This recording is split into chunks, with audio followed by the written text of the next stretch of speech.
Little Boy was the first nuclear device ever used in any warfare. It was detonated right over Hiroshima, Japan, killing 80,000 people within seconds on 6th of August 1945. The main target was military, but the major casualty turned out to be civilians. Here's something interesting and a bit scary too. The total fissile matter in Little Boy was 0.7 grams of uranium-235, accounting for only 1.4% of the fuel used. You know, that's interesting. It's lighter than this note.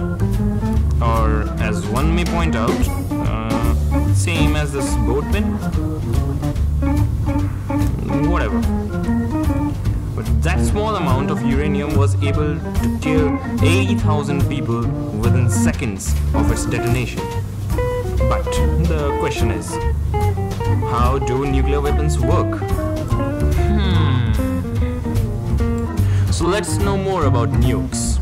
The nuclear weapons can be broadly categorized into two parts: the nuclear fission-based bombs and the nuclear fusion-based bombs, or the hydrogen bombs. The nuclear fission-based devices can be of gun-type assembly like Little Boy or implosion assembly like Fat Man.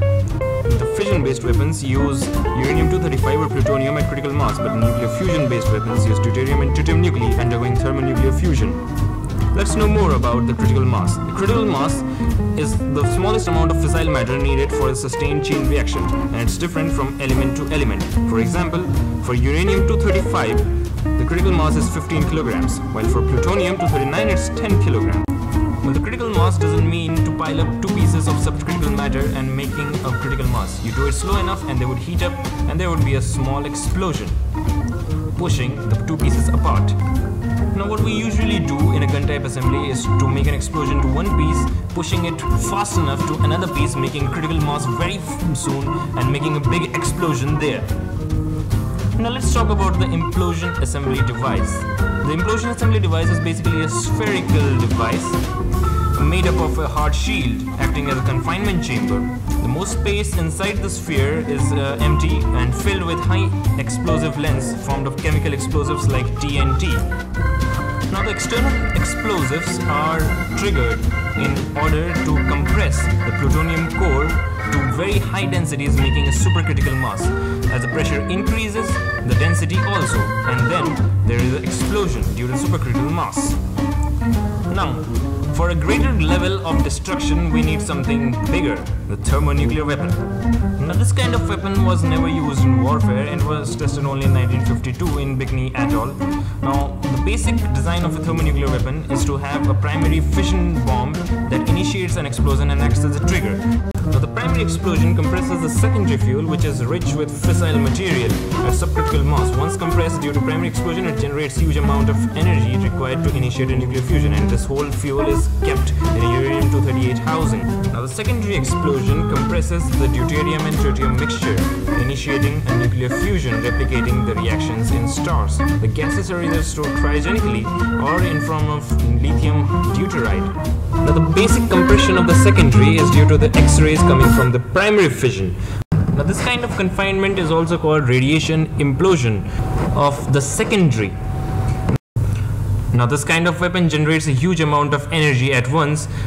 Let's have a look on some of the tests conducted by US in Bikini Atoll. The Bikini Atoll is situated in the Pacific Ocean in the Eastern Time Zone, and you can see that each and every nuclear weapon detonated here has a huge amount of energy. 20,000 such weapons and it can stop Earth from rotating. Seriously. And if we remember the Chernobyl explosion, then the radiation emitted by such explosions can last for years, and not years, thousands of years. The radiations can sterilize life forms in the area of the explosion. I think the only best use of uranium and plutonium is to provide the world with power and electricity in peaceful ways, not to devastate it.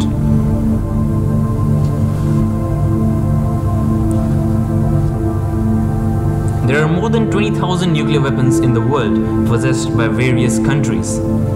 Some of them are long-term enemies and neighbors like India and Pakistan. The press of one button can destroy the whole world, wiping out every living species more than once.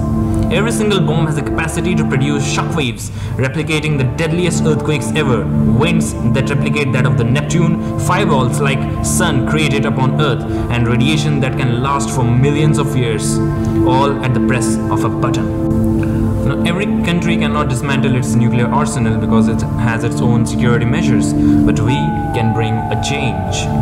We can live peacefully in a global community where every man comes to other service, where we can drop our guns, swords and cannons and live peacefully without fear, without wars. If any great leaders today are watching this video, this is my sincere request to them. Let there be peace in the world. Let us live. I am Anvesh Anjan and you're watching AC Mac. Signing off. Good day.